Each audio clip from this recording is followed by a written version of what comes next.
शून्या तिथि प्रसिद्ध गजलक्ष्मी पूजा पाई हेला माटी अनुकूल एका संगरी ब्राह्मणी नदी पठारे 36टी पूजा प्रतिष्ठान पक्षरु उठिला माटी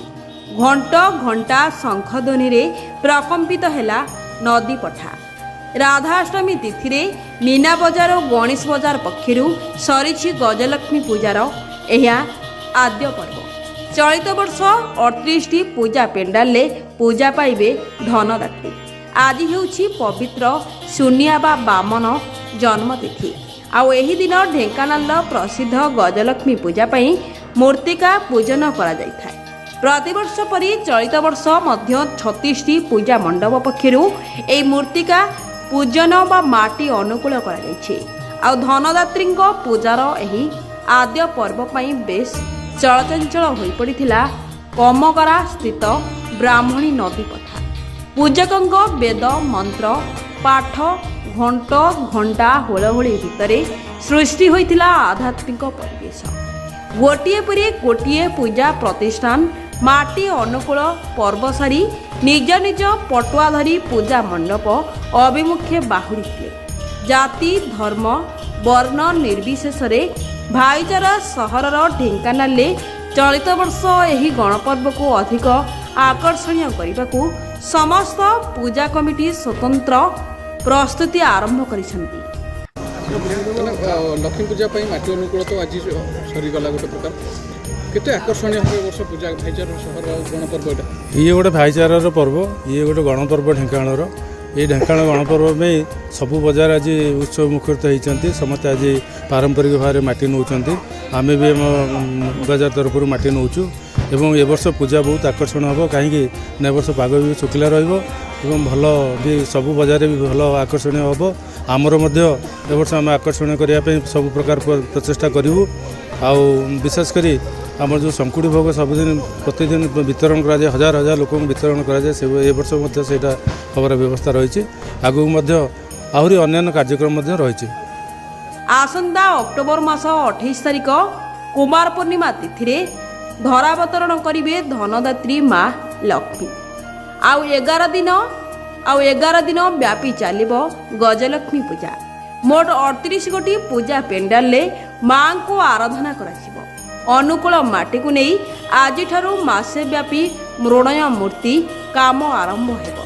38 वर्ष पदार्पण करिथिबा विश्व प्रसिद्ध गजलक्ष्मी पूजा को चलित वर्ष अधिक आकर्षणीय करने पई पूजा पेंडाल कर्मकर्ता मानक भितरे प्रतियोगिता मूलक भाव में काम आरंभ हेबो। चलित वर्ष पूजारे गणेश बजार तथा 75 वर्ष पूर्ति अवसर में हीरक जयंती पालन करुवा बेले मांकर सुना मुकुट और 3 क्विंटाल ओजनर चांदी मेढ़ आयोजन करिबो। केवल सेतिक नुहे रामेश्वरपुर पूजा प्रतिष्ठान पक्षरु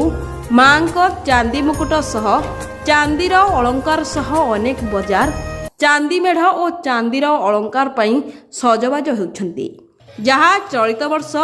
धनदात्री पूजा को अधिक आकर्षणीय करिबो। मु संग्राम केशरी पाणी सभापति रामेश्वरपुर पूजा कमिटी लक्ष्मी पूजा कमिटी आज राधाष्टमी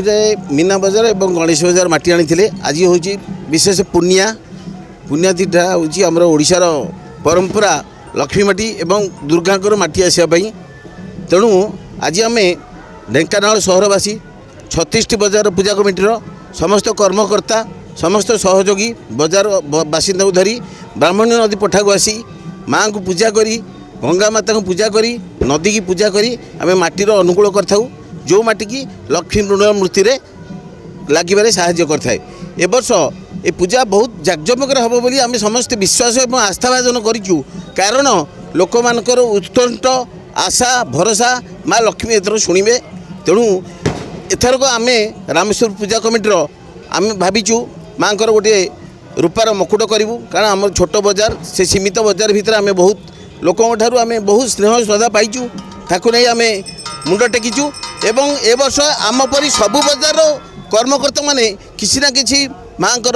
रूपार सुनार किसी सामग्री किसी मुकुट किसी हार यू जिनस तैयारी करने भी बद्धपरिकर होती कारण लक्ष्मी पूजा आस्ते आस्ते धीरे धीरे आम भितर पशिगला एवं এই যে পূজাটা ওড়িশা নু भारत নু इंडिया बाहर यार परिचय दे सारे लक्ष्मी पूजार ढेंकानाल लक्ष्मी पूजा तार परिचय ओडिशा बाहर भारत बाहर ढेंकानाल इंडिया बाहर माने भारत बाहर परिचय पाई सारे तेणु आम जनसाधारण को ये नवेदन करूँ शांति श्रृंखला सहित ये पूजाटी केमती समाहित करूँ भाईचारार भाव सृष्टि करूँ